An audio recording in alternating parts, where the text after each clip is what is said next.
Good afternoon, everyone, and welcome to another beautiful day in Seattle. Late July, technically it's summer, and it's been a pretty warm but not super hot summer.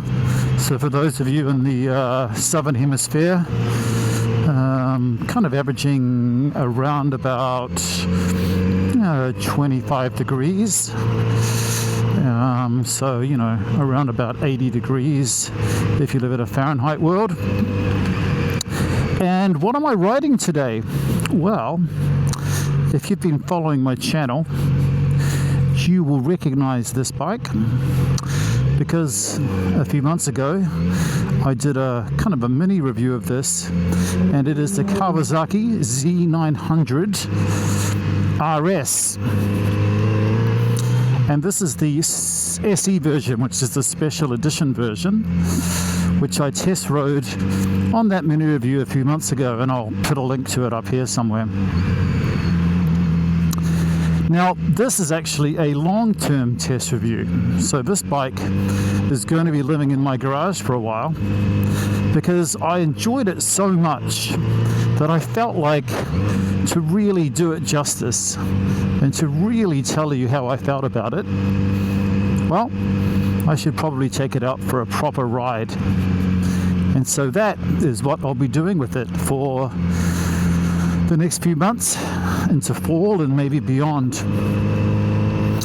And I'm going to take it for a little bit of an urban ride to start with, because this is the sort of bike that can be used in an urban environment nicely, and can also be taken out on the highways and into the twisties nicely, despite the fact that it doesn't have a fairing or a windscreen or any of those things. And it really sits somewhere in between a modern classic, but more of a modern classic from the 70s and 80s, and a modern naked, right? So when I think about this bike, before getting into all the specs and all that stuff, that's how I think about it, is that it's not a modern classic in terms of hailing back to the 60s, and it's not a modern naked in terms of the modern nakeds of the world, like the Aprilia Tuono or the Triumph Street Trin or Speed Triple or Ducati V2. It sits in that 80s retro area, but with a thoroughly modern take. So, if this is something you're interested in learning more about, then stick around and I'll walk you through my thought process about taking this on as a long-term review bike.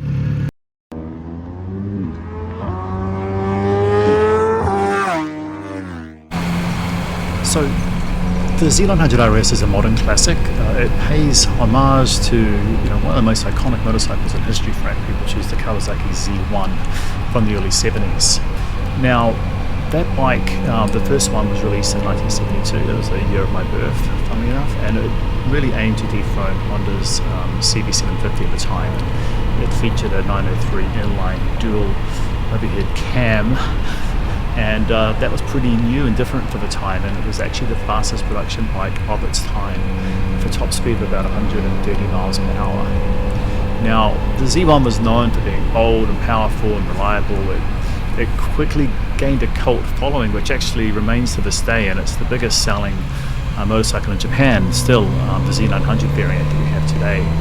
And it really cemented Kawasaki's place into the big four of the Japanese manufacturers. Now, when the new version, the Z900RS, was released at the Tokyo Motor Show in 2017, it really was aiming obviously to tap into sort of a growing retro modern motorcycle trend, and it was designed to echo the style and spirit of the Z1, but delivering that modern performance, safety and comfort. Now, it's part of the same family as the modern Z900 naked bike, but with that sort of the unique tuning and retro styling. So it's a modern classic, not a modern, I suppose. To the specs, just super quick, you can find all the stuff yourself on your favorite search engine, but it's got a 948cc inline 4 liquid cooled, powers about 110 horsepower at I think it's about 8,500 RPM, with torque just under 100 Newton meters at 6,500 RPM. It's not heavy, it's not light, it's about 215 kilograms weight, and has a trellis frame, but sort of a different geometry from the more sport-oriented Z900, so a more relaxed ride.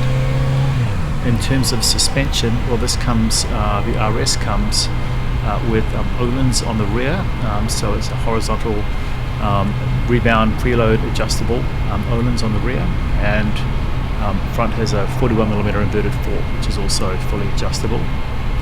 Has all the electronics you'd expect, traction control, slipper clutch actually, ABS, all that fun stuff, LED headlights, all the things you'd expect.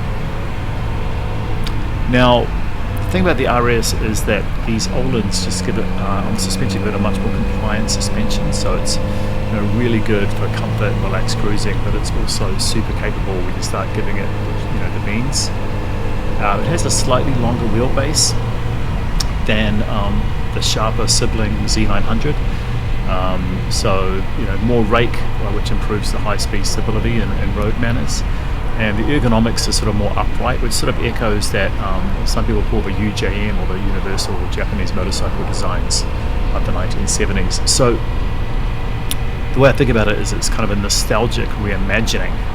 I suppose it sort of captures the soul of the Z1 from the 70s, but it delivers smooth modern performance and appeals to both sort of older riders who remember the Z1 era, and I think younger riders who want style without sacrificing that reliability of tech.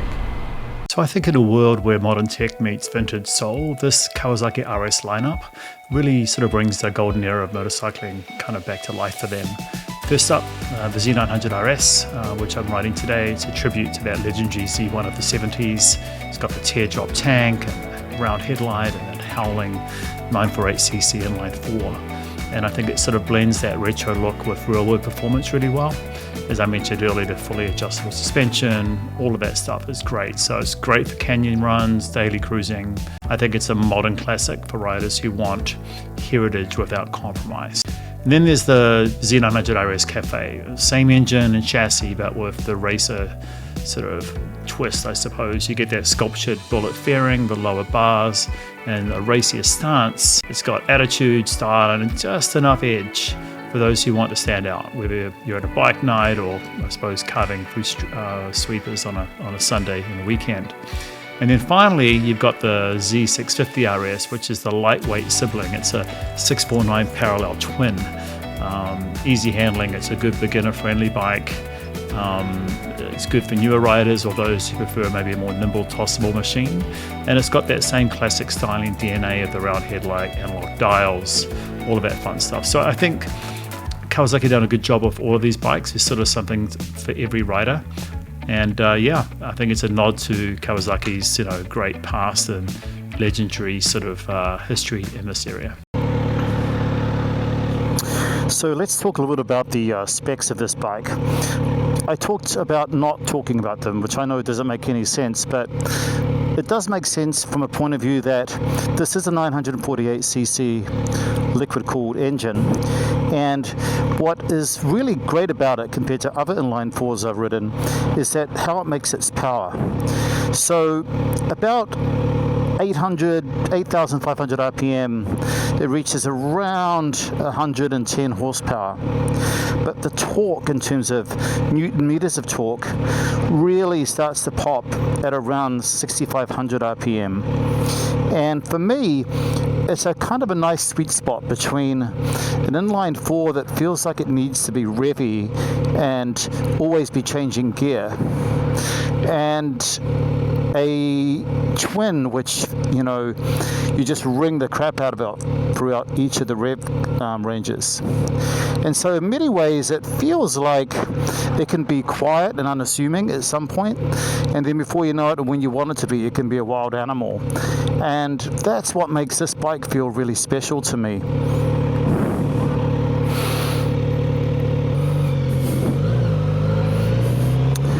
So, if you've made it this far, then I think you've decided you want to stick around and learn more about this bike. So, let's head down to the wonderful Lake Washington Boulevard area here in Seattle, and let's talk a bit more about why I've developed this, I suppose, late in life love affair with the Kawasaki Inline 4, and specifically the Kawasaki Inline 4. Well, I'm 6 foot tall, about 210 pounds, which is about 90 kilograms on a good day. And even though I'm not massively like basketball player tall, I do have pretty long arms. And the first thing I really like about the way this particular bike is set up is you can see here the reach is quite nice. It's got a very nice long platform-like seat, so I can move my butt around a lot, front and forward. I'm not going to be hanging off it and twisting or dragging knee, but that's good. So I can modulate my arms really easily from the fact that the bars are nicely positioned. The seat is really easy to find the right spot on. And if I really want to, you know, these modern sort of modern classics have that wonderful adjustability in the handlebars here. So it's really nice and easy to move it forward. And because it's a Kawasaki, there's so many parts available if you want to rise the bars as well. And talking about parts availability, if you know anything about this motorcycle, or you've done some research, you will know that there's an extensive parts catalog available for this bike. And in fact, this is the largest, the best-selling Kawasaki in Japan. So there's a massive cult following behind this bike in Japan. And if you go up online, you'll just find a ton of aftermarket custom options for this bike. So you can really make it your own pretty quickly. But out of the box, this SE model comes really, really well appointed. It's got plenty of usable power, a maximum of 111 to 12 horsepower. But as I said, that the way it makes that horsepower is in a very linear, smooth way. I don't feel like I'm revving the hell out of the thing to get where I want to go. And so it's not a very stressful bike to ride so far. And on the last test ride that I did, the thing that struck me was how sporty it is. So check this bike out. I think it's a fine specimen. It's got gold wheels, which I think look great on all motorcycles. I think that the stock exhaust looks really nice at the sort of the can level. But like all modern EU compliant motorcycles, it does have that god ugly bread box at the bottom there, which we know restricts a lot of the breathing and the natural power that this engine wants to produce. Now, on my Kawasaki Ninja 1100SX, I replaced that end can with an Akrapovic end can, but I did not replace the headers because I tend to not like really loud motorcycles on the street. I did flash that bike, and that flash really opened up things really well, and I did a video on that as well. Now, with this one, I'm actually tempted to put a full system on the bike. And that would be to get rid of that god ugly bread box that you can't quite see on the camera, and just have a nice straight set of headers into the stock can, because I think the stock can looks really nice. So tempted to do that. What have I done to it so far? Well, I put that radiator guard on there, which you can see sparkling. I put these handrails on.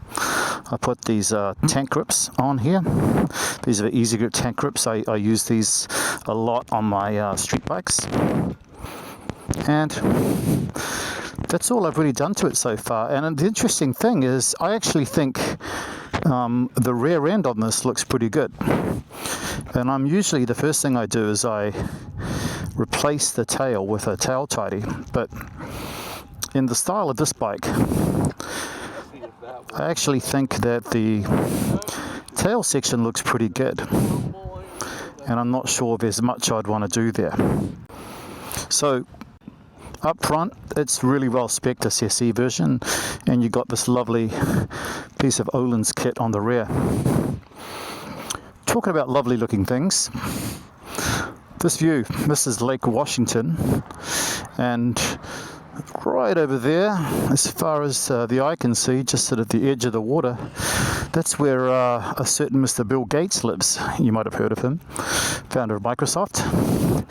And it's a really beautiful part of the world to be living. So enough of me rambling on.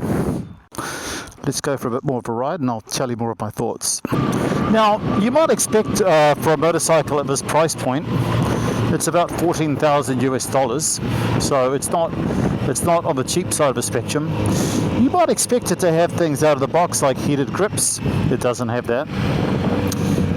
Quick shifter, it doesn't have that. But honestly, I don't really care about the quick shifter. Being in Seattle, heated grips are nice when it comes to riding in the frigid temperatures, but you know, this is a modern classic inspired by the 70s and 80s famous Z motorcycles from Kawasaki. Now, the Z1000 back in the late 80s, I remember when my first year of college, it was the fastest production bike on the planet at the time, and I remember looking at it and pulling up on my Vespa beside it, which was my first motorcycle, if you can call it that, thinking, oh my god, that thing is just incredible. And that's the way this makes me feel. Now, I think it would be almost sacrilege to put a quick shifter on a bike like this. As much as I like quick shifters, and I've come to really love them, I enjoy shifting, and I'm actually going to do a whole video soon on sort of the emergence of automatic clutches, whether that be the Yamaha system, the DCC system from Honda, or the new BMW system. So keep a lookout for that. But this clutch, although it isn't a quick shifter, it's super smooth. Like the clutch lever, when I pull it, it's almost like it's not even there. It's just very easy. And even in a new engine like this, it's just, I don't feel it searching. It's just it's a very nice experience. But it doesn't feel so nice that you don't feel like you're riding it. And sort of that's the next observation I have on this bike. And this didn't really pop to me when I did the short review, because I didn't ride it for as long as. This actually has quite a lot of soul to it that actually makes you feel good. And I've never ridden an inline 4, a buttery smooth engine that's just so compliant and so confidence inspiring. It does that. So that's really nice. It almost, I had the Bonneville T120 for a while, which of course is it's a twin, and it's a whole, it's built on the 60s classic, so it's a different bike really. The Speed Twin is probably what this would go up against, and I gotta say that this almost feels like what the Speed Twin wants to feel like, if you know what I mean. Like, yeah, it's a twin, it's angrier, it's going to sound different, it's going to feel different. But forget about the engine for a minute, just think about the ergonomics. The ergonomics on this, for me, at my height and all of that stuff I talked about earlier, is just so much nicer than any of the Triumph classics I've ridden. And don't get me wrong, I really like Triumphs, I really like the engine, I like all those things, but on pure ergonomics, this really hits it out of the park compared to the Triumph. Whoa, dude, what are you doing? And there's a great example of why you have to basically expect that everyone driving a car is out to kill you, because that person almost rode over that cyclist. Anyway, where was I? Yeah, so forget about the engine differences between this and the other modern retro classics. Just on pure ergonomics alone, if you appreciate the reach, the bars being sort of more reachable, the seat being kind of more bench-like but cushy and comfortable, then on ergonomics, this is just a way more comfortable bike. And I've owned the Speed Twin. I've owned the Speed Triple as well. It's a different kind of bike, but let's just talk about the Speed Twin, or even the T120 100 Bonneville. This is just a much more pleasant ergonomic experience. Now, when you talk about engines, a lot of people don't like to talk about engines as an ergonomic thing. But in some ways they are, because when you're riding a bike that's just angry, it just wants you to spank it. Even if it's a classic Bonneville with, you know, straight bars and, you know, doesn't have clip-ons or any of that, it's still angry. Twins are just a more angry engine. So as a result, you know, ergonomically, for me anyway, you just kind of tend to feel a little bit more, okay, let's go. You're not stiff, but just more like, okay, let's go. And if that's the way you want to feel on the street, then hey, go buy the Speed Twin. But if you want something that's a bit less stressful, but still has soul to it, it still speaks to you, then this bike feels pretty good. Now this SE edition, certainly in the US, it only comes in this matte black. And I've never really loved matte black, but actually matte black's a lot easier to look after as a color. My old Bonneville T120, it was almost like from the day one, it just had scratches on it. It was almost like it only took a ride or two for the scratches to appear on that glossy finish. And I'm super anal when it comes to that stuff, and I just couldn't help but notice it all the time. Matte black tends to wear and clean up a lot better, and you can buy special detailing solutions for matte black, and it just matches up really well. So what is this, you know, how do I think about this in terms of competitors? Well, let's just start by talking about the sort of the modern classics category, which, you know, was reinvented, frankly, by Triumph, and hats off to them. This sits in that modern classics category, and recently Suzuki just announced a couple of entrants into that category, built on a GSX 800 engine. Yamaha also have their XSR 900, which is in this category as well, although that is a triple, not a inline four. So I suppose those three, the Yamaha, Suzuki, and this Kawasaki, are really somewhere in the ballpark of each other.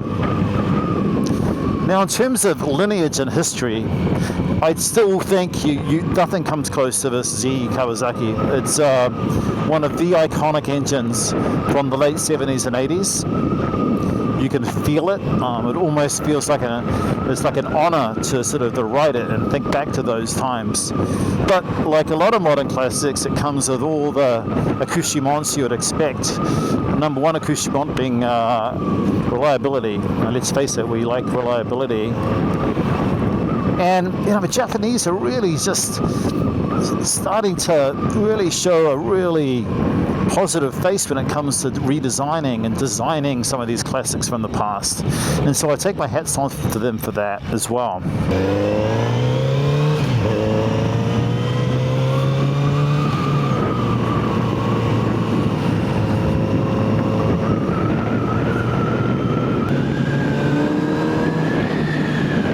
Hear that? I hope you can hear it. Even with the stock cans, it sounds really nice, yeah?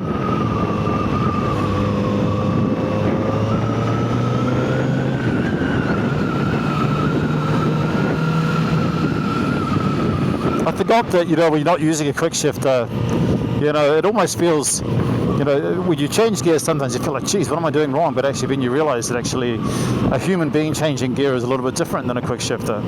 And that's okay. You can feel a bit abrupt, feel a little bit wonky at times. Even though it's not, it just kind of can feel that way, right? That's okay too. Now, I'm going to go down this really bumpy road. I'm going to go down it on purpose because it's one of the roads I really hate in my neighborhood because it's really bumpy, and the city just doesn't seem to care, and so you can see how bumpy it is. Now, I haven't actually adjusted the suspension at all, so this is like set up stock from the factory, and it's been pretty plush so far. And so you've got a mix here of like bumps and potholes from the snow in the winter, and you know, the US roads are like a mix of concrete and tar seal. Concrete can get really slippery. You don't see that many concrete roads where I come from, and that felt quite compliant actually. That was actually really good. It was, so stock, you know, these the suspension is pretty nice for that rebound. And just listen to the engine. The engine sounds really, really nice out of the box. I gotta say, this exhaust sounds really nice out of the box.